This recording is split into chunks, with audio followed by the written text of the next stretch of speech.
Welcome back, my friend, to part 2 of Hajime's story. If you thought escaping the dungeon meant his journey was over, this part proves that the real war has only just begun. From brutal desert battles and legendary monsters to a direct clash with the organization ruling this world, the action reaches a whole new level. And when Hajime combines magic with modern weapons, the result is total destruction. Without wasting any more time, send your blessings upon the prophet, and let's dive into part 2. The anime begins with a terrifying glimpse of the future, where Hajime is fighting an incredibly powerful girl. Their battle destroys the entire area, but before we learn who she is, the story takes us back through a flashback to reveal how everything began. In the Haikyuu Kingdom, the king's deputy reports that demon activity has increased recently. The king says the important thing is that all the heroes returned alive, but their next priority is bringing Hajime back into their group. Princess Liliana, the king's daughter, enters just as a guard announces that the heroes have returned. Relieved that they survived, she rushes out to welcome them. Later, the king holds a huge feast in their honor. However, Kuki has not been himself since what happened. Daisuke's friends notice his condition as well, but he is still terrified after meeting Hajime. He tells them that he saw a real monster and cannot even describe how powerful Hajime was. Meanwhile, Liliana notices Kaori is missing and asks Shizuku about her. Shizuku explains what happened and tells her that Kaori is currently with Hajime. Liliana also notices Kuki's mood, so Shizuku explains that he had a conflict with Hajime, which may be why he is so troubled. Elsewhere, Hajime is driving through the desert with his team as they begin another journey. Little Miu asks, "When are we getting there, Dad?" Hajime immediately replies, "Dad, I'm not even 19 yet." Meanwhile, the rivalry between Yue and Kaori continues. Yue tells her, "On the way back, I'm sitting in the front, just so you know." And the two keep arguing throughout the trip. Suddenly, Tio warns Hajime about monsters ahead. They are sandworms. Although monsters are usually found inside dungeons, they can apparently appear almost anywhere. Hajime drives straight through them, but the monsters immediately chase after the car. Realizing he cannot simply escape, Hajime turns around to face them. Deadly cannons appear on both sides of the vehicle, and Hajime launches missiles that wipe them out. But an even larger group appears ahead. Shia asks to deal with them herself, but Hajime refuses and tells her to watch. A massive machine gun rises from the car, and Hajime opens fire, tearing through the monsters with enough power to nearly destroy the desert around them. Afterward, Hajime stops when Kaori notices someone lying in the middle of the desert. Everyone suspects it could be a trap, and Hajime would rather keep driving, but they eventually decide to check.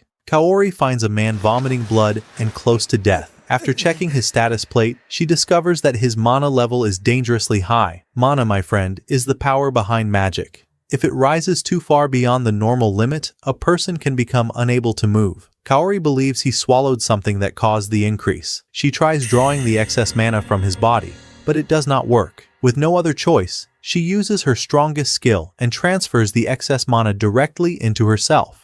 Yue warns that this could hurt Kaori, but Hajime says she knows what she is doing. In the end, Kaori successfully saves him. The young man wakes up with Kaori right in front of him and thinks he has died. But Hajime kicks him and tells him to get up and stop pretending to be dead. They take him into the car and continue their journey. The young man thanks them and introduces himself as Fuard, son of Duke Lansui from Ankaji. Hajime mentions that Ankaji is famous for maritime trade, and by coincidence, Tio reveals that they are already heading there. Realizing something is wrong with the city, Hajime asks Fuard what happened. Fuard explains that an illness began spreading several days ago, and the fever has already affected half the city. They also discovered a magical substance in the drinking well that causes mana levels to rise. Anyone who drinks the water suffers from the same condition Fuard had, but they have no idea who is responsible or what they could gain from doing this. Hajime realizes that Fuard was heading to another city for help when he collapsed. Shia then tells them about the silt stone inside the volcano, which can cure illnesses. Fuard begs them for help, saying no one else can save the city before its people die. Everyone falls silent for a moment, but Hajime eventually agrees, telling him that they will try to solve the problem before leaving. And with that, the entire team gets ready for whatever comes next. Fuard tells them that if that's the case, they should head to the volcano and bring back the silt stone. But Hajime refuses, saying they will first go to Ankaji and see the situation for themselves. Meanwhile, General Freed appears inside the demon kingdom. One of the demons asks him about Kataleya, the demon Hajime killed. Freed tells him that Eri has died as well, leaving the demon shocked that they are losing people one after another. However, Freed has already discovered who killed Kataleya. It was Hajime, and now he is heading out to eliminate him. Meanwhile, Hajime and his team continue toward Ankaji. completely unaware of the danger coming their way. When they finally arrive, the streets are almost completely empty. Fuard takes them to his father, the Duke, who thanks Hajime for coming to help. They soon discover that the illness has spread throughout almost the entire city. Kaori and Shia immediately begin treating the patients, while Hajime, Yaoi, and Tio investigate the water problem with the Duke. Yaoi uses transmutation and water magic to create a new source of clean water since the city's original supply is contaminated. But suddenly, Hajime senses something inside the lake. Without explaining anything, he throws several bombs into the water and begins destroying the entire area. Everyone thinks he has lost his mind, but Hajime knows exactly what he is doing. Suddenly, aquatic monsters emerge from the lake. These creatures are responsible for contaminating the water and making everyone sick. They attack Hajime, but he immediately opens fire with both handguns. However, these monsters can regenerate. Yaoi freezes them, and Tio follows with fire magic, destroying them completely. But the remaining pieces suddenly merge into one massive creature. The monster charges toward them. Hajime simply raises his handgun and kills it with a single bullet. A researcher then examines the water and confirms that it is still contaminated. Tio explains that the lake will need some time to return to normal now that the monster is gone. Hajime tells the Duke that these creatures were most likely created by demons. The Duke is shocked, since demons have not entered the city for nearly 100 years. Realizing how serious the situation is, he asks Hajime for help. Hajime agrees, promising that any demon who enters the city will be eliminated. Afterward, the Duke informs the patients that they discovered the cause of the contamination, and that the water will eventually return to normal. All thanks to Hajime and his team. With hope finally returning to the city, Hajime prepares to head toward the volcano with Yaoi, Shia, and Tio to retrieve the siltstone. Kaori stays behind to treat the patients. Hajime admits that he does not even want to go, but Kaori grabs him by the clothes and reminds him that people are dying, so he better bring back that stone.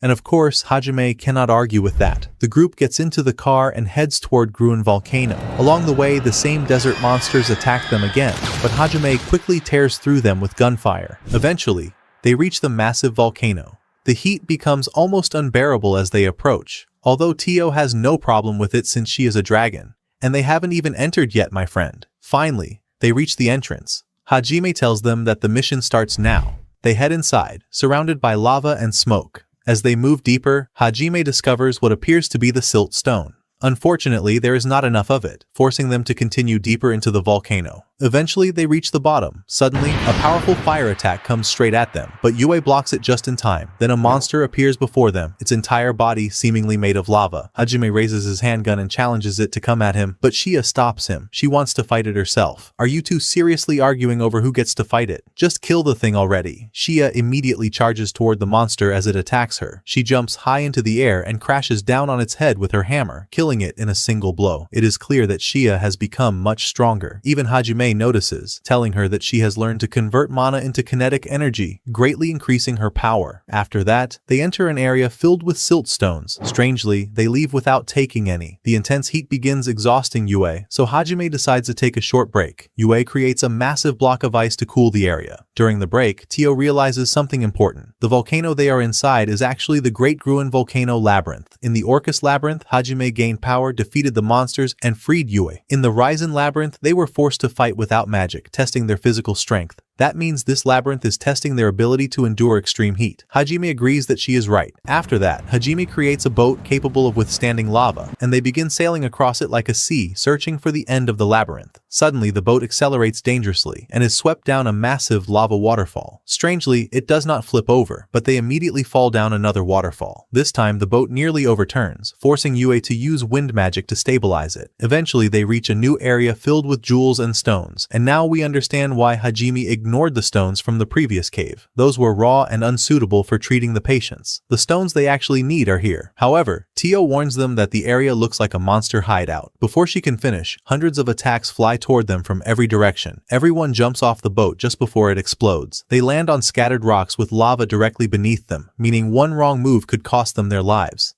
An attack flies toward Hajime, but he stops it with 2 bullets while Yaoi uses a black hole to absorb another. Hajime uses wind magic to move ahead and investigate. Suddenly, a massive lava serpent appears in front of him. Where did this thing even come from? Hajime narrowly avoids it and fires directly into the center of its head, killing it. But 2 more serpents immediately appear.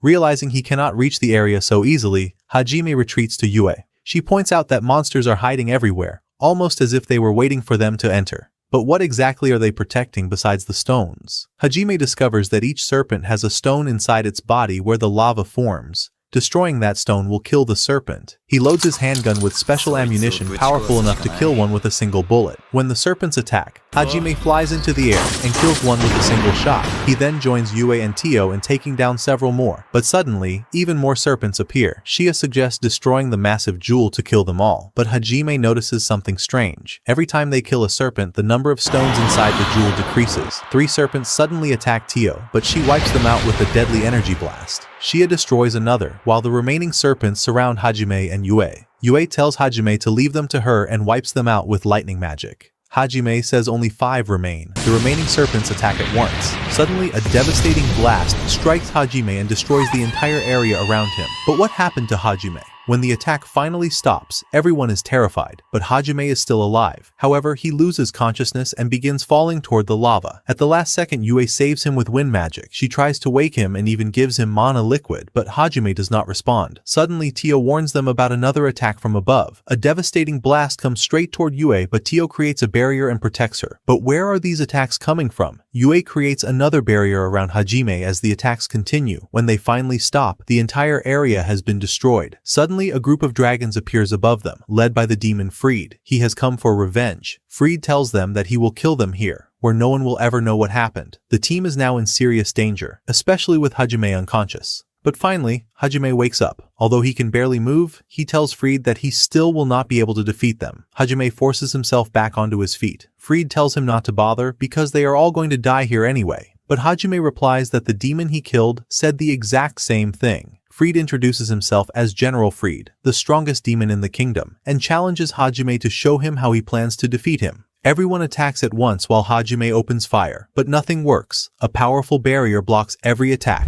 They then discover the reason. Each dragon has a monster riding on it, and those monsters are maintaining the barrier. Oh my god, it looks like Freed has prepared the perfect plan to kill them. He tells them that no attack can break through his barrier. Hajime gets angry, pulls out a massive cannon, and fires directly at it, but the attack leaves no damage. Suddenly, Freed disappears and appears behind Hajime as his dragon attacks. Hajime tries to block it with his cannon, but he is already too exhausted to fight at full strength. The attack sends him flying. The others try to help, but the remaining dragons keep them pinned down with a barrage of attacks. Hajime reaches his limit, and it seems the next attack will finish him. At that moment, Tio remembers her father and refuses to let another person disappear before her eyes. Meanwhile, another attack sends Hajime flying toward the lava. He saves himself with wind magic, but the dragon immediately attacks again. Hajime activates the cross ring, gathering his weapons around himself as a shield before charging toward the dragon and opening fire. Freed tries to interfere, but suddenly Tio attacks and sends both him and his dragon flying. Tio has transformed into her dragon form, my friend. Freed is shocked to discover that she is a black dragon, one of the most powerful types of dragons. Tio clashes with Freed's dragon, destroying the area around them. Suddenly, Hajime appears behind Freed and fires his massive cannon. Freed blocks it with his barrier, only to find Hajime directly in front of him. Hajime strikes him, then kicks him off his dragon. He moves in to finish Freed, but another dragon saves him at the last moment. Meanwhile, Tio completely destroys the dragon she was fighting. Hajime tries to attack Freed again, but his body finally reaches its limit. Blood pours from his mouth as he loses consciousness and falls toward the lava. Fortunately, Tio flies toward him and saves him. Freed is terrified by Hajime's strength. Despite everything he has suffered, Hajime was still able to keep fighting. Realizing this, Freed decides to use his final option. Suddenly, lava erupts from every direction as the entire volcano begins to collapse. Hajime asks what he has done. Freed reveals that he destroyed the foundation stone controlling the lava. He tells them that their bodies will be completely erased before opening the ceiling and escaping with his dragons. As far as Freed is concerned, Hajime and his team are already dead. Hajime realizes they may not escape in time. He tells Tio that she is the only one capable of flying back to the city. Tio refuses to abandon them, but Hajime explains that the city could be attacked at any moment, and only she can reach it in time. Eventually, Tio agrees. Hajime gives her the ring to increase her power, and she immediately flies toward the exit. Attacks come from every direction, but Yaoi creates a black hole and absorbs them. When more dragons appear, Shia holds them back to give Tio enough time to escape.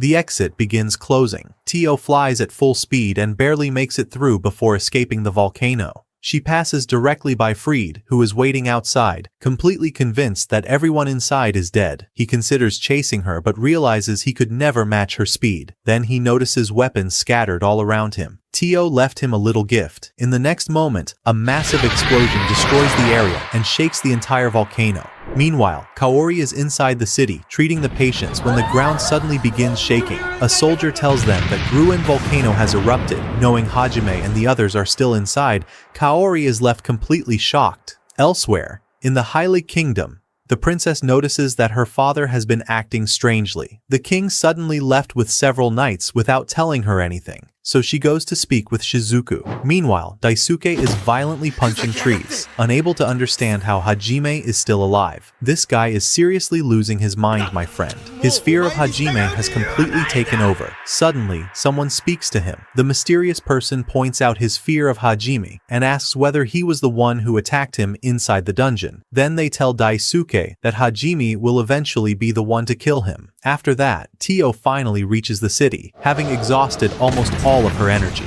The guards see her dragon form and mistake her for an enemy, but Tio loses consciousness and transforms back into her human form, allowing them to recognize her. Kaori immediately rushes toward her and asks what happened to Hajime and the others. After taking Tio inside, she explains everything. However, Tio reassures Kaori that Hajime has a plan and will find a way out. Kaori believes they will return and decides that, until then, they must protect the city. And Hajime really does manage to escape. Strangely, we now find him and the others aboard a massive ship in the middle of the sea. They have been sailing for days and seem completely lost. Tio still cannot believe they survived, considering the volcano was only seconds away from exploding. Their escape began when they accidentally discovered a massive gate leading to a room capable of protecting them from the lava. Inside was a teleportation magic circle, but none of them had enough power left to activate it. Then, a message appeared, which Yaoi managed to understand. Suddenly, a wall opened, revealing a magical tool capable of creating a powerful magic barrier.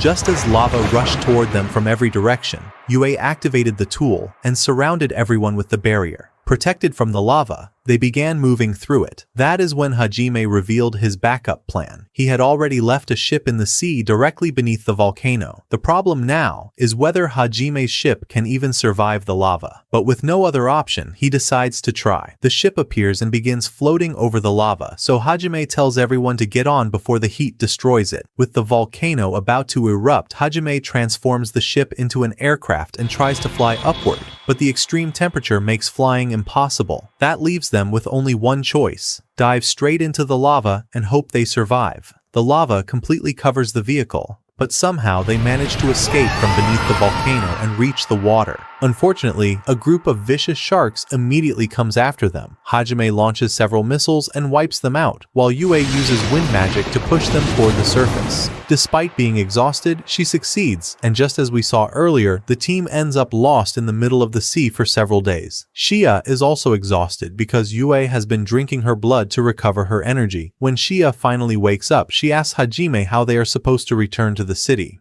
but Hajime has no idea. For now, all they can do is hope Tio comes looking for them. They begin catching fish for food, but suddenly, several people emerge from the water and attack them. And these people, my friend, are merfolk, the same race as Mayu. They accuse Hajime's group of kidnapping their children. Hajime asks if they mean Mayu, but one of them immediately attacks Shia, so Hajime smacks him with a fish and sends him flying straight back into the sea. Suddenly, Hajime hears Miyu's voice. He looks up and sees Tio arriving with Kaori and Miyu. Miyu falls toward Hajime, but he quickly jumps up and catches her. Meanwhile, Yaoi and Shia deal with the remaining attackers and throw them into the sea. Kaori is overjoyed to see everyone alive. After pulling the merfolk back onto the ship, they continue their journey. Eventually, they reach the Sea City, home of the merfolk, and this is the same city Miyu was kidnapped from. Hajime explains to the soldier guarding the city that he has come to return Miyu to her mother. They are allowed inside, and Miyu immediately leads everyone home. The moment she sees her mother, she runs toward her and hugs her. Her mother breaks down crying and apologizes for failing to protect her. Miyu then calls Hajime over to meet her mother, and of course, she calls him Dad. Inside the house, Kaori notices that Miyu's mother has an injured leg and begins healing her. Still confused, Miyu's mother asks Hajime how he rescued her daughter and why Miyu keeps calling him Dad. Hajime explains everything everything, including how he completely wiped out the gang responsible for kidnapping her. Miu's mother thanks him for bringing her daughter home safely. Hajime decides that they will stay in the city for a while. However, Miu's mother tells him that she cannot allow Miu to continue traveling with them. Hajime is a little disappointed because he hoped Miu would stay with the group, but this is her mother after all, my friend. Meanwhile, back in the kingdom, Shizuku is searching for the princess when she runs into their teacher. The two sit together, and Shizuku mentions hearing that Hajime saved her from Shimizu. The teacher is still troubled by Shimizu's death, so Shizuku reminds her that Hajime also saved them inside the dungeon, where the demon would have killed everyone. But then the teacher reveals something shocking. The king has decided that if Hajime refuses to join them, they will eliminate him. Oh my god. The king wants Hajime on their side, and if he refuses, they plan to kill him. After some time, Hajime and his team leave the city. While Hajime sits on the deck, Kaori joins him, and the two quietly enjoy the sunset. And with that, Ankaji has finally been saved. After Hajime destroyed the parasitic monster contaminating the lake, the illness disappeared. Kaori also manages to heal all the patients there. Now, they are heading toward a new dungeon, the sunken ruins of Melusine.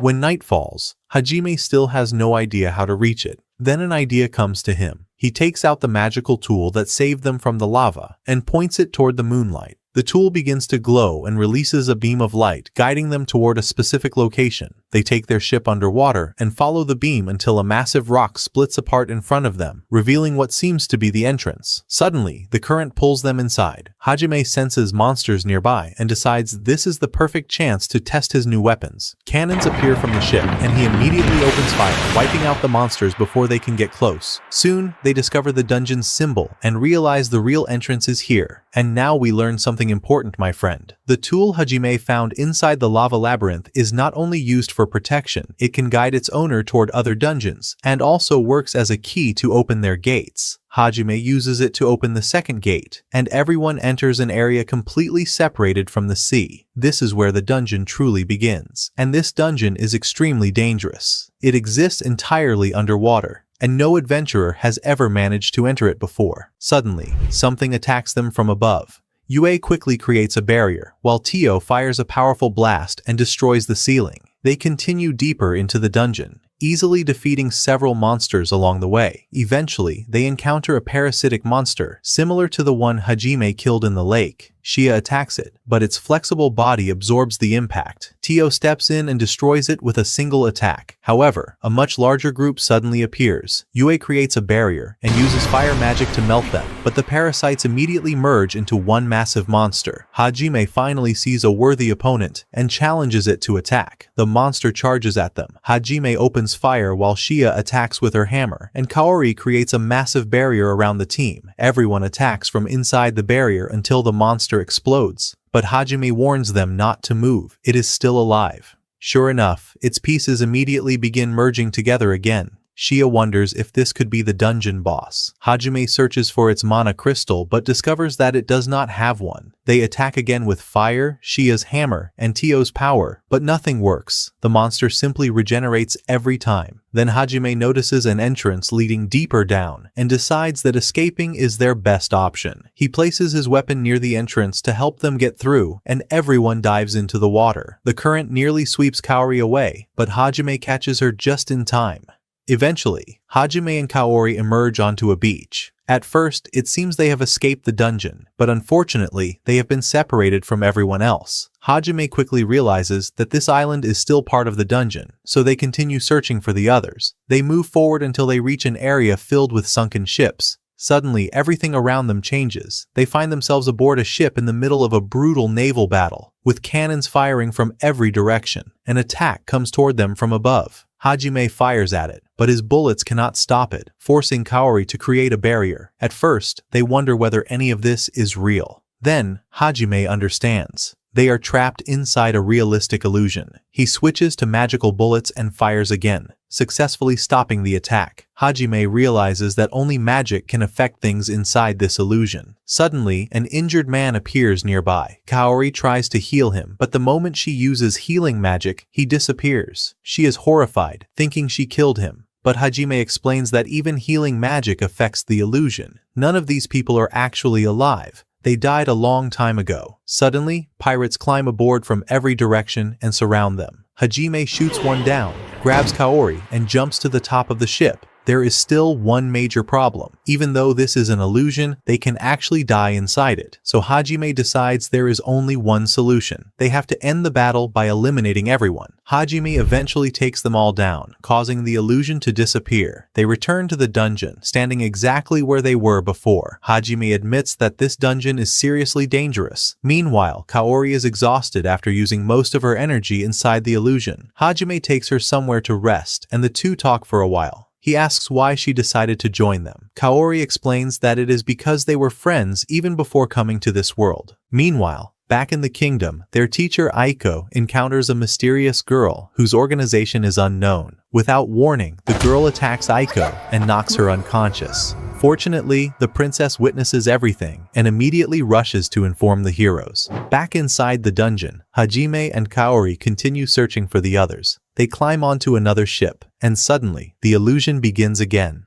This time, they find themselves aboard a ship peacefully sailing across the sea. Everything seems normal, people are celebrating, and there is no sign of danger anywhere. And I honestly don't understand the problem, my friend. They're just having a normal celebration. Even Kaori says it looks like an ordinary party. Then a man appears and begins celebrating peace with everyone. But what peace are they talking about? Come with me, my friend, because this is where things get interesting. What they are seeing is not some meaningless illusion. These are real historical events from thousands of years ago. The man standing before them is the king of humans from that era, and they are celebrating because the liberators successfully united all the races. Humans, demons, demi-humans, and dragons. They even created a peace treaty to end the wars and allow everyone to live together. And the liberators, my friend, are the owners of the dungeons. People like Oscar. Hajime can barely believe what he is seeing and says that this is the first peace treaty in history. At that moment, the king says that this peace treaty was a mistake from the very beginning, but what does he mean by that?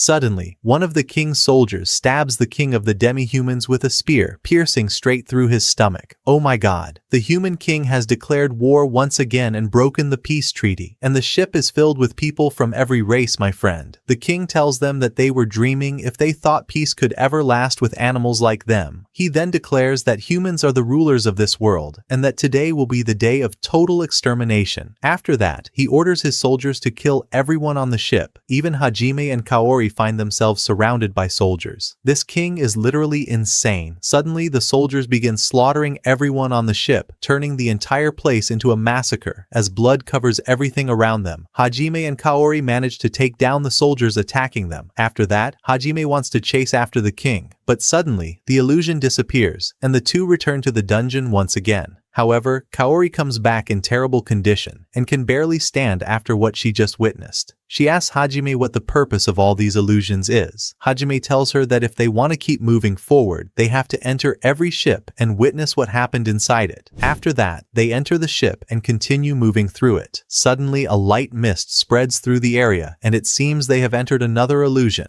Hajime immediately falls into a trap, but he fires 2 bullets and manages to stop the attack before it reaches them. Suddenly, a powerful tornado appears and throws Kaori to the other side of the ship. At the same time, soldiers appear from both sides in front of Hajime, preventing him from reaching her. Hajime gets angry and showers them with bullets until he wipes them all out. He then rushes to see what happened to Kaori. Suddenly, she appears behind him, but something about the way she is acting seems strange. Hajime immediately becomes suspicious and presses his handgun against her neck. She asks him what he is planning to do. Hajime tells her that he is going to kill her because she is not Kaori. Without any hesitation, he fires a bullet directly into the middle of her neck. The girl falls to the ground, revealing a knife in her hand. She had been preparing to catch him off guard and kill him, but the shocking part is that she is still alive despite being shot. How is that possible? Hajime shoots her again and asks where Kaori is. She tells him that she is controlling Kaori's body. She warns him that if he shoots her again, both of them will die together. But Hajime tells her that the magical bullets will only affect her and will not harm Kaori's body. He then fires another bullet directly into the middle of her head. These bullets will not kill Kaori, but they will make the spirit suffer from intense pain until it leaves her body. The spirit tells him that he really is insane,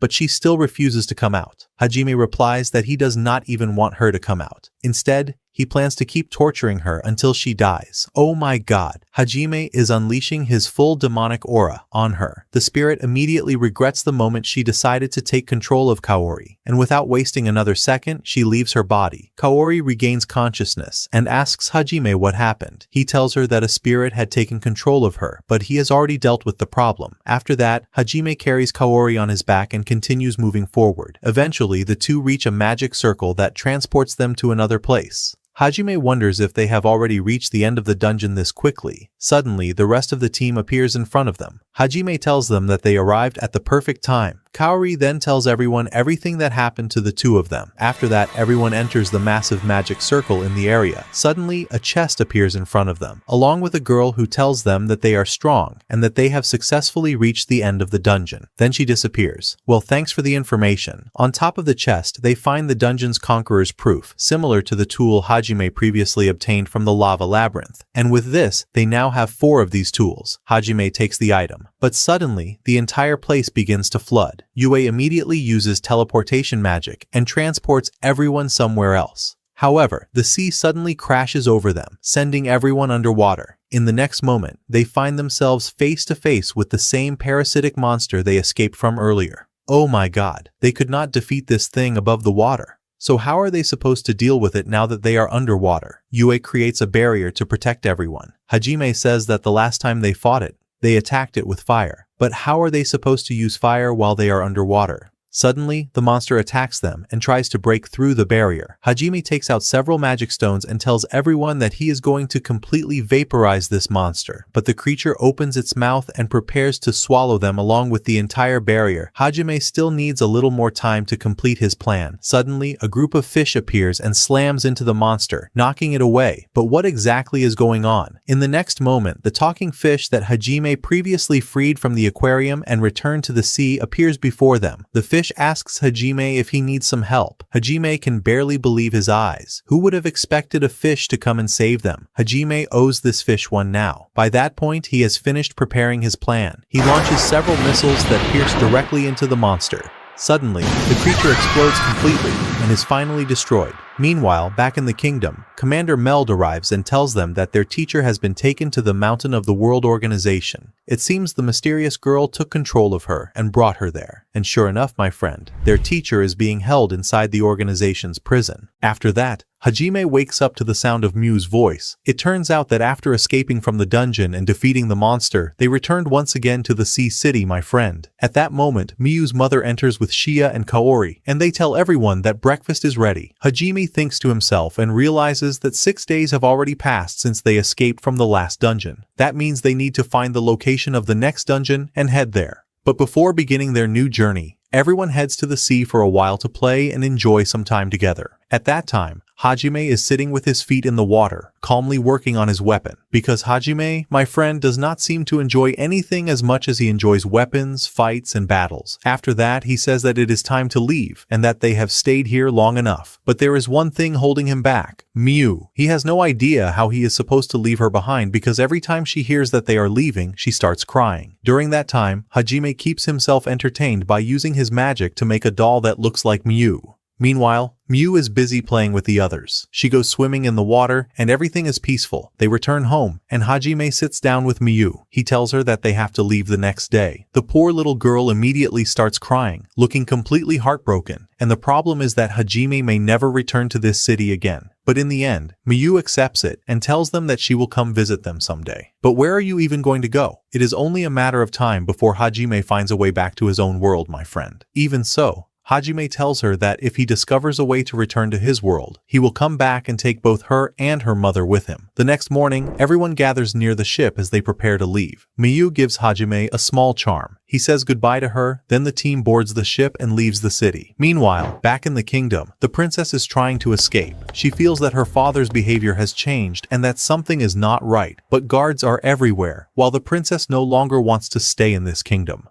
At the same time, Daisuke has gathered an army of knights, and something clearly seems wrong with him, almost as if a demon is controlling him. Elsewhere, their teacher Aiko regains consciousness and finds herself imprisoned inside a cell. The mysterious girl is standing behind the door. Aiko asks her why she brought her to this place, but the girl does not answer and simply walks away without saying anything, and it seems that all of this has something to do with Hajime.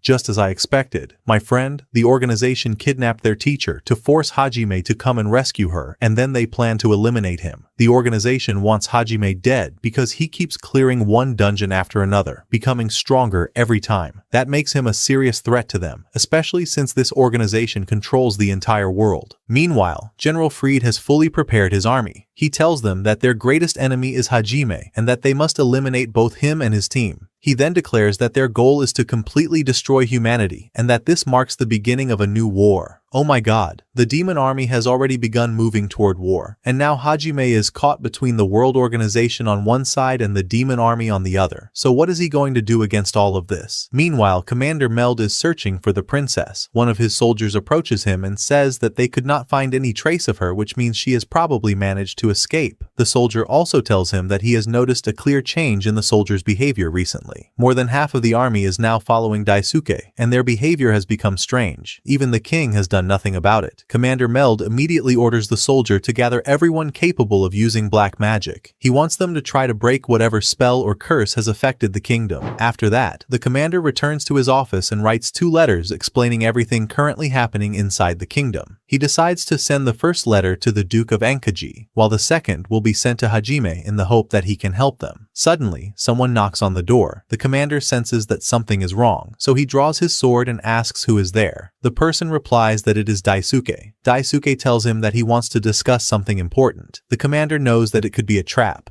especially since most of the soldiers are now following Daisuke. Even so, he allows him inside and asks what he wants. But at that moment, there is another knock on the door. This time, it is the same soldier who serves under the commander, and he has come to deliver a report. Daisuke tells the commander that he will wait until he is finished. The commander opens the door. Suddenly, a sword comes flying toward him, nearly splitting his head in half. But he dodges the attack at the last possible moment. The soldier immediately attacks him again. The commander tries to defend himself but notices that the soldier has been controlled just like the others. Meanwhile, Daisuke is lying on the floor, pretending to be terrified. How did this happen? Isn't he supposed to be the one controlling these soldiers? The soldier raises his sword and prepares to kill Daisuke, but the commander steps in and saves him. He orders Daisuke to run away immediately. Suddenly, Daisuke stabs the commander in the back with a knife. Oh my god, it really was a trap from the very beginning, just as we expected, my friend. After that, the girls head over to Shizuku. She asks them what they want at this hour. They tell her that they feel like something strange is happening. Then one of the girls says that she heard a sound coming from the direction of the commander's office. At that moment, the commander is still standing on his feet, despite being stabbed by Daisuke. Daisuke looks at him in shock and says, "How are you still alive and standing? You were supposed to be dead." Daisuke prepares to attack again, but Commander Meld uses a tornado spell on him, destroying the area around them. Meld then draws his sword and moves to finish Daisuke off, only to find 2 soldiers standing in front of him to protect him. The commander charges toward them and manages to strike Daisuke, sending him crashing straight into the wall. Suddenly, one of the soldiers attacks Meld and nearly cuts his head off, but the commander saves himself at the last moment and uses another spell against them. He then charges at all of them, striking the first soldier and then the second, knocking both of them to the ground. Only one soldier remains in front of him. The problem is that this soldier is his deputy, which makes Meld hesitate to take him down. However, he has no other choice. Meld knocks the sword out of his hand, then slams him hard into the ground until he loses consciousness. Now, the only one left is Daisuke, who is lying on the floor. Daisuke asks in shock how Meld managed to defeat all of them, but he insists that the plan will not fail and that Meld has to die. The commander asks him why he is doing all of this, but suddenly, the soldiers lying on the ground begin getting back up. It is as if nothing happened to them. Daisuke tells Meld that this is the end for him and that he should simply accept his death. And they are not the only ones, my friend. Even more soldiers enter the room and surround Commander Meld. The commander finds himself trapped from every direction and stands there in shock for a moment, not knowing what to do. He wonders if he is really going to die at the hands of his own soldiers, but he refuses to let that happen. Suddenly, Meld jumps through the window and falls toward the ground. He prepares to use a spell to blow up the room with everyone inside. But suddenly, his entire body freezes, and he can no longer move. So what happened to him? Suddenly, that girl appears in front of him. Oh my god, isn't this the same girl we saw Hajime fighting in that brutal battle at the beginning of the story? Yes, it is her, my friend. The commander stares at her in shock. Even though he has no idea who she is, he can feel her terrifying power. Suddenly, a terrifying flash of light fills the entire area. But what just happened? After that, Daisuke takes the 2 letters the commander wrote to the Duke and Hajime and throws them away. At that moment, someone speaks to him, and it seems to be the girl controlling him. She tells him that they have finally eliminated the biggest obstacle standing in their way. Daisuke replies that the plan will now go even better than before. Meanwhile, Hajime is driving his car, completely unaware of what is happening inside the kingdom. Suddenly, he finds a group of bandits surrounding a merchant caravan. The criminals are about to break through the barrier protecting the caravan. Some of the merchants try to use magic and fight back, but there are more than 40 bandits. Suddenly, the magic barrier can no longer hold and completely disappears. Hajime decides to step in and take them down. He drives his car straight toward them. The machine gun appears, and Hajime opens fire on them from every direction. Hajime says that they are criminals and need to be eliminated, and he literally manages to wipe out half of them. After that, the team gets out of the car, and Kaori heads inside the barrier to treat the merchants. Meanwhile, Hajime draws his handgun and continues firing at the bandits. At that moment, a girl approaches Kaori. But who is this girl? You won't believe it, my friend. It's Princess Liliana. After that, the merchants are rescued, and the remaining bandits are defeated. Hajime walks over to Kaori and tells her that they should leave. They have saved the merchants, so their job here is done. But the princess barely recognizes him and asks if he is Hajime. Hajime shocks her by asking, "Who are you?" Kaori tells him that he has already forgotten her and reminds him that she is the princess, the king's daughter. Hajime then asks what she is doing in this place. Liliana shocks them by revealing that something strange is happening inside the kingdom and that their teacher has also been kidnapped. Hajime takes the princess with them and they set off in the car. During the journey, Liliana tells them everything that has happened recently. She also explains that their teacher's kidnapping is connected to Hajime because the organization now sees him as a threat. When Hajime hears this, he becomes furious that his teacher has been kidnapped. Night falls as Hajime continues driving. He tells everyone that they are going to attack the organization's palace and rescue their teacher. Unfortunately, a trap has already been prepared for him there. Even so, Hajime tells them that the mountain beneath the palace is actually a dungeon. This makes him even more excited, and he says that he will destroy both the dungeon and the palace along with it, making them regret ever kidnapping his teacher. Meanwhile, the guardian monsters in front of the palace have already activated a massive magic circle and are waiting for anyone who tries to attack them. Inside the palace, their teacher is still being held in the same prison cell. Suddenly, Hajime appears outside her window. The teacher is shocked to see him. Hajime tells her that they came to rescue her. He then uses lightning magic to destroy the prison wall and enters the cell. The teacher can barely believe her eyes. She tells him that the organization wants to eliminate him, and that everything happening here is just a trap designed to lure him in. But Hajime reassures her and tells her that he already knows all of that. After that, he breaks the chains around her wrists. The teacher thanks him, then asks, "How did you know I was here?" Hajime tells her that the princess witnessed her kidnapping, and by pure coincidence, Hajime later ran into the princess, who told him everything. The teacher can barely believe it. She had completely lost hope that anyone would come to rescue her. Hajime tells her they need to leave. He will get her out first, then return and destroy the entire palace. But suddenly, he hears a violent attack and senses an enormous power outside. Using his magic eye, Hajime discovers that the demon army has arrived and is attacking the organization. Oh my god, this could not have happened at a worse time. And that's not all. The Hylic Kingdom is also under attack. It seems the demons have finally decided to take control of everything. Suddenly, an attack comes toward them. Hajime quickly grabs the teacher and escapes the prison, only to find that mysterious girl waiting outside. She introduces herself as Noint and declares that Hajime must die because he has become a threat to the organization. At this point, Hajime seriously has too much to deal with. Still, he challenges Noint to come at him and see which one of them survives. Meanwhile, the rest of the team is inside the kingdom trying to find out what happened to the heroes. They had split up earlier, with Hajime going to rescue the teacher while the others headed to the kingdom. As they move through the palace, the kingdom's great barrier suddenly collapses. The princess is shocked and wonders how anyone could have destroyed it. At that moment, Tio contacts them through the charm and reveals that the demon army is attacking the organization's palace. Kaori immediately realizes that Hajime and the teacher are in danger, while the princess wonders how the demons even crossed the borders. They decide to split up again. Yaoi and Shia go to help Hajime, while Kaori and the princess remain in the kingdom to investigate. Yaoi and Shia soon reach Tio and find an army of monsters breaking through the kingdom's wall. But the monsters are not their real target. They are looking for General Freed. Suddenly, Hajime contacts Tio and orders her to come protect the teacher. Tio immediately transforms into a dragon and flies toward him. Just then, a devastating attack destroys the tower beneath Yaoi and Shia.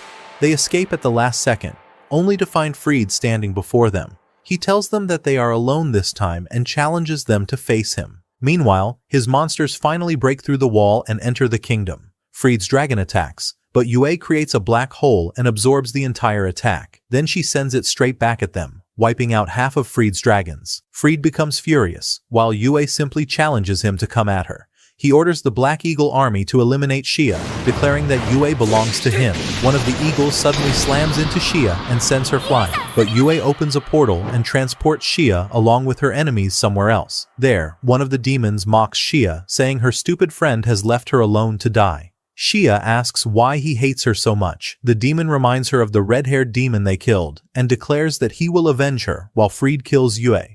But Shia challenges him to try. The demons immediately attack from every direction. Shia dodges them, charges forward, and crushes half of them with her hammer. Then she attaches a massive boulder to her weapon and begins destroying the rest. No one who takes a direct hit gets back up. The demon orders everyone into the air and attacks rain down on Shia from above. But Shia simply spins the boulder around herself like a giant fan, blocking everything. The demon tries to attack her from behind, but Shia smashes him and his eagle away with the boulder. He responds with stone needles that begin turning Shia's body to stone. But Shia uses her healing skill and instantly returns to normal. Even his next lightning attack fails when Shia easily dodges it. At this point, the demon has no idea how to stop her. Shia spins the boulder and launches it straight at him. The impact crushes him into the ground and destroys the surrounding area. Shia approaches and finds him bleeding heavily. Moments later, he dies. And with that, Shia has defeated every one of them. Meanwhile, Yaoi is still fighting Freed and his army of dragons. They attack her together, but Yaoi absorbs everything with her black hole skill. She then summons a lightning dragon that tears through the monsters. One of them manages to absorb the attack and charges at Yaoi, but she quickly dodges. Freed tells her that her friend is probably already dead. Yaoi responds by unleashing her strongest skill. She summons all of the elemental dragons. The lightning dragon tears through their ranks. The ice dragon freezes them. And finally, the fire dragon wipes them out. Oh my god, Yaoi has almost destroyed half the army by herself. Freed completely loses his temper and unleashes a mass destruction spell. The entire battlefield explodes, wiping out even his own army as if a nuclear bomb had gone off. Yaoi somehow survives, but suddenly, Freed's dragon appears directly in front of her. Before she can react, its horn pierces straight through her body. Oh my god, this might actually be the end for her, my friend. Yaoi's entire body is covered in blood. Suddenly, she touches the dragon and uses an injury reversal spell, transferring her wound directly to Freed and his dragon. Freed begins bleeding heavily and screams in pain, but Yaoi looks at him coldly and tells him that the fight is not over yet. Barely able to breathe, Freed finally decides to retreat. He orders the dragons to attack Yaoi, but she protects herself with a barrier while Freed uses the opportunity to escape. Meanwhile, Hajime is locked in a brutal battle against Noint. But with the teacher beside him, he cannot fight freely. Noint attacks, and Hajime opens fire, but she blocks his bullets with her sword before nearly cutting him in half. Hajime barely dodges. Suddenly, several weapons appear above Noint and rain bullets down on her, but she blocks everything.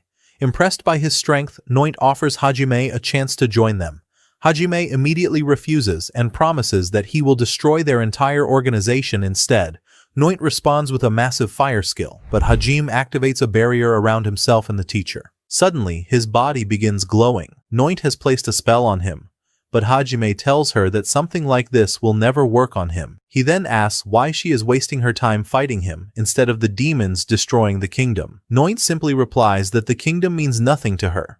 Killing Hajime is her only priority, and that confirms everything Hajime already believed about the organization. Suddenly, Noint attacks again. Hajime activates his barrier, but this time she completely shatters it. She prepares to strike again when Tio suddenly hits her with a powerful attack, sending her crashing through a tower. Tio has finally arrived. Hajime immediately gives the teacher to her and tells them to leave. Now he can finally fight without worrying about protecting anyone. Tio takes the teacher somewhere safe, planning to return quickly because Noint is clearly extremely powerful. Meanwhile, Hajime continues the battle. Noint attacks through a gate of fire, but Hajime narrowly dodges. She flies into the air, and Hajime immediately opens fire with a machine gun.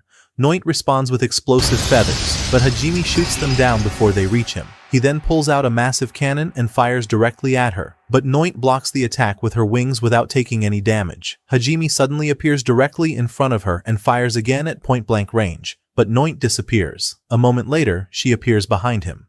Hajime sends his aircraft after her, but she destroys every one of them. He fires the cannon again, only for Noint to disappear once more and reappear behind him. She brings both swords down, slicing the cannon in half and causing it to explode. Hajime survives without any serious injuries, but now he has had enough. He unleashes his full demonic power. Noint attacks with her swords, but Hajime blocks them and fires several bullets that force her back. Still, she barely takes any damage. Hajime realizes that her strength has not weakened at all. Noint attacks again, cutting Hajime across the face before blocking another barrage of bullets. She then strikes with both swords, but Hajime catches them with his artificial arm. If that were his real arm, it would already be gone. Noint manages to stab him in the stomach, but Hajime only smiles. He tells her to try this. Suddenly, the entire area fills with Hajime's aircraft. They all attack at once, destroying everything around them. Even Hajime gets caught in the blast, but somehow Noint only suffers minor injuries. She mocks him, asking if he really thought that would kill her. Hajime tells her that she has not seen anything yet. He suddenly throws several portable gates toward her. Noint easily blocks them, thinking they are ordinary attacks. But that was never the plan. Hajime fires both handguns into the gates. The bullets travel through them and appear directly beside Noint, catching her off guard. She tries to block them, but one of her swords breaks. Hajime immediately wraps a magical wire around her while preparing his massive cannon. Then he charges straight toward her with everything he has. Noint tries to defend herself, but this time, the cannon hits. The blast destroys one of her wings and severely injures her.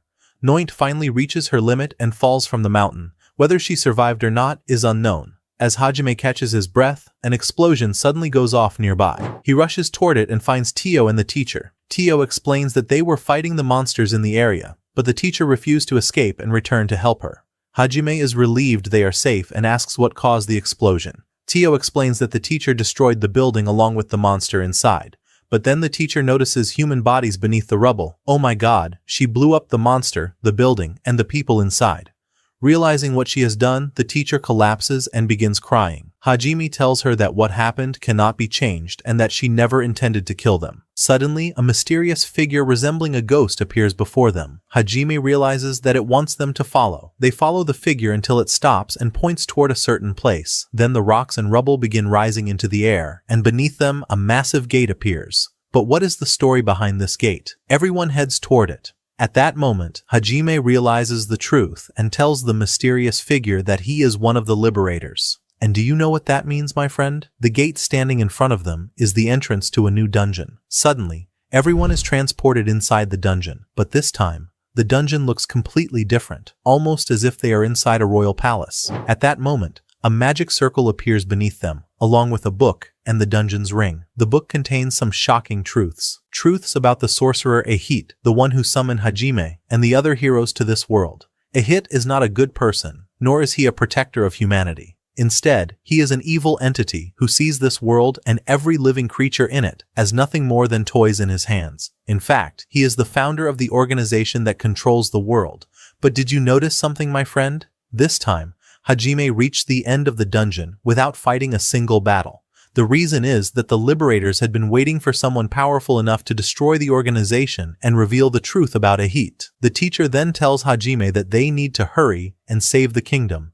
And now, come with me, my friend. 5 hours into the past, before the attack, the destruction, and everything that happened, Shizuku is sleeping peacefully in her room, but suddenly she senses something strange. She immediately draws her sword and heads outside to find out what is happening. There she finds the girls waiting in front of her. After that, Kuki and the rest of the team gather with them. Shizuku tells Kuki that she heard the sound of an explosion outside and also sensed a strange power. Kuki tells her that they need to gather the team and find out what is happening. And sure enough, the entire team gathers together. Kuki tells everyone that something is happening outside and that they need to move out and find out what is going on. Suddenly, a girl arrives and shocks them with the news. The kingdom's barrier has been destroyed. The demons and monsters have broken into the kingdom. In other words, the demons took over the kingdom while they were sleeping, my friend. Kuki says that they need to gather the entire army and reorganize their forces to defend the kingdom, but the girl tells him that they should meet with Commander Meld first because he will know what to do. But Commander Meld is already dead, and they do not even know it yet, my friend. Everyone heads toward the knight's camp, but of course Meld is nowhere to be found. Instead, they find Daisuke there. Kuki asks him where the commander is. Daisuke tells him that the commander left on a mission and will not be returning anytime soon. He then tells Kuki that he will take command in Meld's place until he returns. And it seems Daisuke wants to get rid of them as well. However, Yuka notices something strange about the way the knights are behaving. She tells Shizuku what she noticed. Shizuku tells her that she noticed it too and asks her to stay ready for anything that might happen. Daisuke then tells them that they need to defend the kingdom and eliminate anyone who stands in their way. He points toward a crystal in front of them. Suddenly, the crystal releases a powerful flash of light that blinds everyone. In the next moment, all the knights attack the heroes, striking them from every direction. The heroes fall to the ground one after another. Only Shizuku remains standing. All the heroes have suffered serious injuries, and most of them can no longer move. It even looks like some of them are already dead. As for Shizuku, she finds herself surrounded by knights from every direction. Suddenly, she hears the same voice that has been controlling Daisuke. The voice asks how she is still able to stand. At that moment, Shizuku's friend Nia comes running toward her. Shizuku has no idea what is happening, but suddenly, Nia stabs her in the back with a knife. Oh my god, she has been controlled as well, just like the knights. Shizuku falls to the ground, and it looks like this is the end. Suddenly, another girl approaches and places iron restraints around Shizuku's wrists. And you will not believe who she is, my friend. It is their friend Eri. Oh my god. So Eri is the one behind everything that has happened. Meld's death, the takeover of the kingdom and all its knights, and even the attack that took down half of the heroes. But how is she capable of doing all of this? Eri lets out a demonic laugh, looks at Shizuku, and tells her that this was quite a surprise, wasn't it? After that, the situation becomes worse than ever. Eri walks through the blood of her friends with a smile on her face, looking completely happy. She then approaches Kuki and places a collar around his neck, almost as if he has become her dog. Kuki is completely shocked and cannot even move. Shizuku asks Eri why she is doing all of this. Eri tells her that the answer is simple. She just wants to kill them. She admits that she has wanted to get rid of them for a long time, even before they came to this world. However, she will keep Kuki alive because she wants to make him her dog. As for the rest of them, their fate is death. Kuki becomes furious and tells her that he will kill her. At that moment, Shizuku asks why the knights are behaving so strangely. Eri finally reveals the truth. All of these knights are under the effects of necromancy. They are already dead. The soldiers standing in front of them are nothing more than corpses being controlled by Eri. Shizuku is shocked and asks how she learned this kind of magic. But Eri tells her that she will learn everything after she dies and joins them. Kuki tells her that she has lost her mind. She wants to kill the heroes and then take control of their bodies. But Eri seems completely insane, my friend. She tells him that he cannot even imagine how amazing they will look once all of their corpses are under her control. Suzu tries to remind her that they are her friends. But it seems that talking about friendship and emotions will not work on her. In fact, it will only make things worse.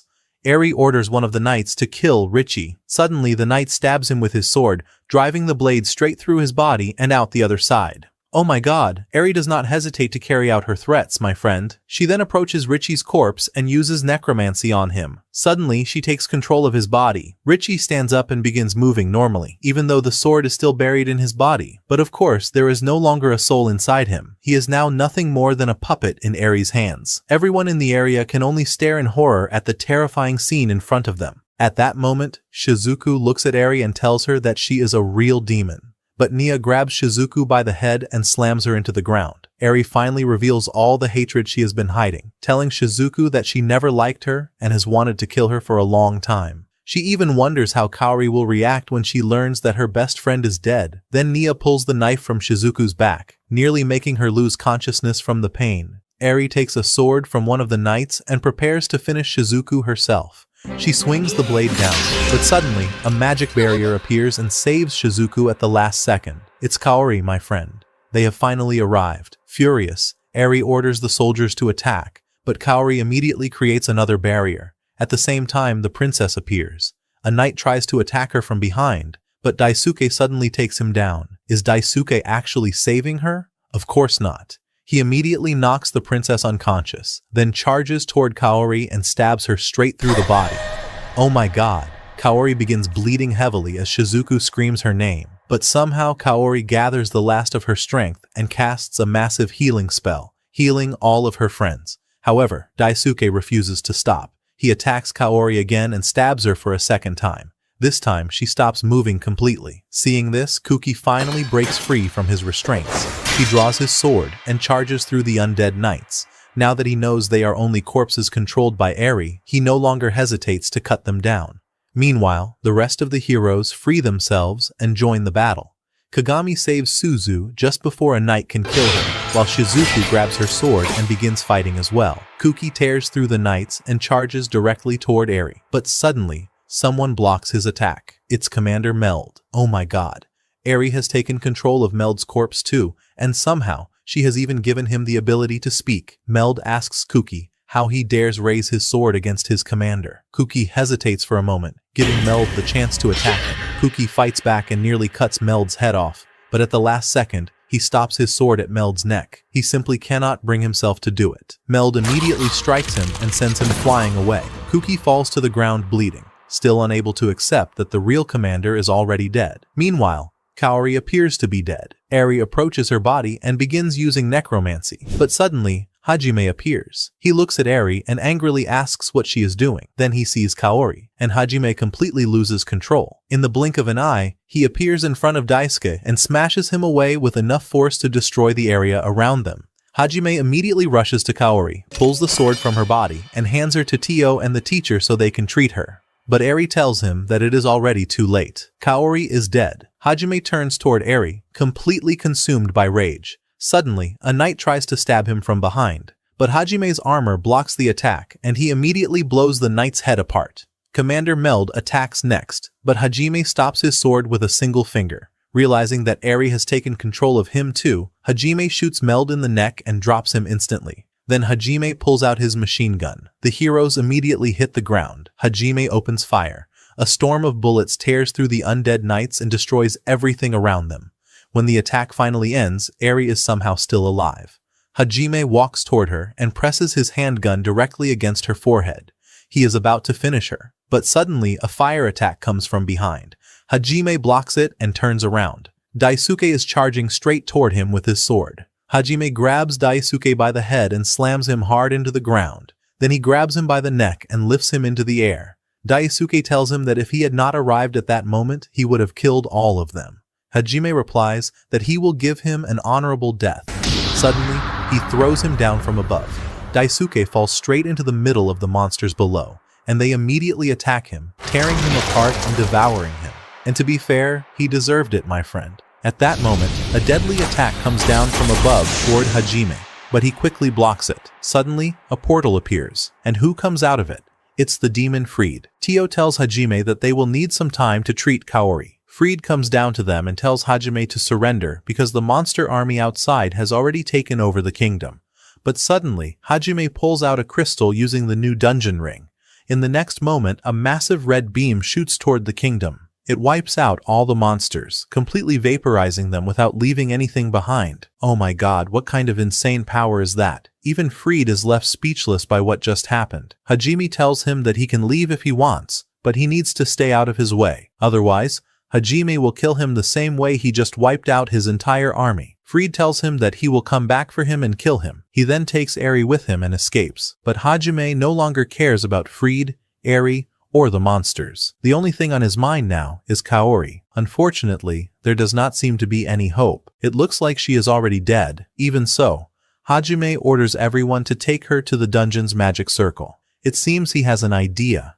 He then looks at Shizuku and tells her not to worry. He will bring Kaori back no matter what it takes. After that, news spreads across all the kingdoms that the hero Eri betrayed the kingdom. She allied herself with the demons and caused the destruction that devastated the entire kingdom. And she did all of it with Daisuke's help. However, Eri managed to escape, while Daisuke died. Meanwhile, the princess is devastated by everything that happened. The hero Richie, who was killed by Eri, is dead. Daisuke was also killed by Hajime. She also tells them that Kaori is still somewhere between life and death. At that time, Hajime and the rest of the team have placed Kaori near the dungeon gate and are trying to heal her. And there is still hope that she can survive, my friend, because this dungeon specializes in healing. The dungeon gate is active while Yaoi and Tio use all of their power in an attempt to heal her. Hajime comes over to them, but he finds that nothing has changed. There has been no progress so far. Even so, Hajime refuses to give up hope. Elsewhere, the teacher has moved away for a while to get some rest. Hajime goes to see her. She is standing there, feeling devastated by everything that happened, especially the deaths of Daisuke and Richie. After all, they were both her students. But Hajime tells her that the most important thing right now is Kaori. If they cannot save her, she will die just like the others. He then tells her that he is getting close to finding a way back to their world, and once he finds it, he will take all of them back. Meanwhile, the kingdom gradually begins returning to normal after all the destruction it suffered. At that time, Kuki is training with Shizuku. Once their training is over, Shizuku leaves them and walks away. The princess then approaches Koki and tells him that he looks exhausted and should get some rest, but he refuses, telling her that they need to stay prepared for another attack. The destruction they have already suffered was more than enough. The princess tells him that Shizuku is still upset. Kuki replies that she has been like this ever since what happened to Kaori. Suddenly, the princess notices something coming down toward them from the sky. She wonders if this is another attack.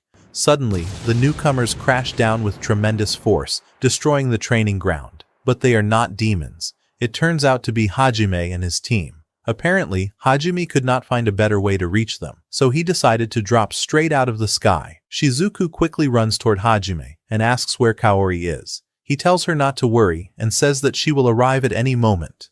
So Kaori is still alive, but there is one problem. Hajime tells them that she is a little different this time.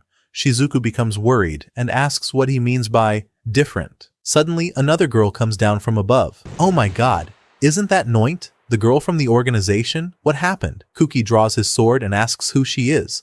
But the girl gets back on her feet and tells them, I'm Kaori. Kaori, how is that possible? Shizuku rushes toward her and hugs her while crying, because that really is Kaori's voice. Hajime then briefly explains what happened. He tells them that Kaori's original body died, but by using spirit magic and the dungeon gate, they managed to take control of her soul and transfer it into Noint's body.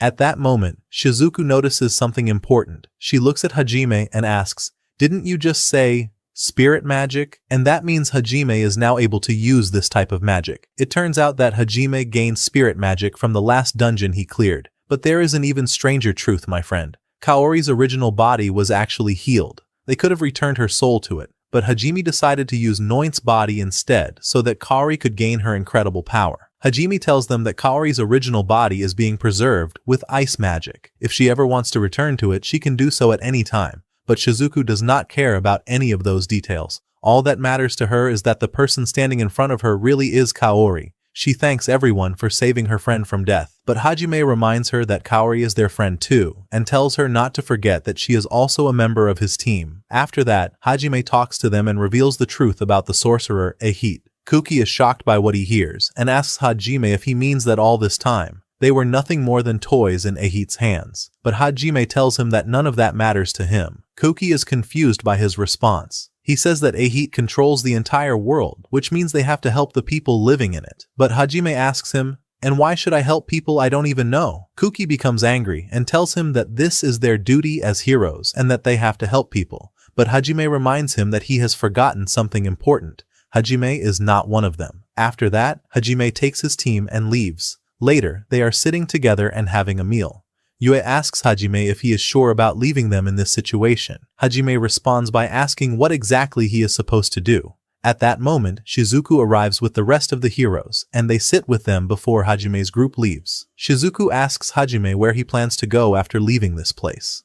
He tells her that he is heading to the Great Forest because there is a dungeon located there. The princess then approaches and asks if that means the Empire's territory is on his way. She asks him to take her with him because she is heading there as well. Hajime asks why she needs to go. She explains that after all the destruction the kingdom suffered, she plans to form an alliance with the Empire and ask them for help. But Hajime immediately figures out her plan. He tells her that he will take her to the Empire, but he will not meet the Emperor with her. The princess wanted Hajime to meet the Emperor as the hero who saved the kingdom. But who does she think she is trying that on? Hajime saw through her plan from the very beginning. At that moment, Kuki tells them that he will go with the princess and that he will save the world and defeat Ahit. He keeps talking so much that Hajime almost pulls out his handgun and puts a bullet right between his eyes. Hajime looks at him and tells him that saving the world, killing Ahit, and all of that has nothing to do with him. He warns Kuki that if he sees him following them, he will kill him. But then Shizuku tells Hajime that she wants to join them and that her strength will be useful. However,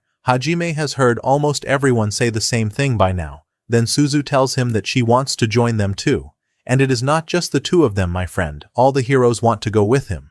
Kuki tells Hajime that they want to become stronger. That is why they want to join him in clearing the great dungeon, and once they are done, they will return to the kingdom. Hajime smiles and finally agrees, telling them that they will leave at dawn. Shia asks Hajime if he is sure about taking them into the dungeon. He tells her that he is. If they enter the dungeon, they will become stronger, and after that, they will be able to protect the kingdom from any future attack. The group then spends some time together, talking, joking, and laughing. During that time, Tio reminds Hajime that she helped him save Kaori. She also helped him rescue the teacher, so she believes she deserves a reward. Hajime tells her that it is simple. He then pulls out the same spear he used on her when they first met. He tells her to come over and get her reward. Poor Tio looks like she is about to die right where she stands. After that, everyone goes to sleep so they can prepare to leave for the dungeon in the morning. But Hajime remains sitting outside. Yue comes over and sits beside him. Hajime tells her that there is a chance he may be able to obtain the power of ancient magic inside the great dungeon, and if that happens, they will go get Mayu and then return to his world. The next morning, everyone gathers together, and then they all set out toward the most dangerous dungeon in history, the Great Dungeon. And with that, part 2 of Hajime's story comes to an end. So what will happen to Hajime next? Will he finally discover ancient magic inside the dungeon and find a way back to his world? Or will something happen that forces him to remain in this world? You'll find out all of that and more in part 3 of Hajime's story. I'll see you in the next video.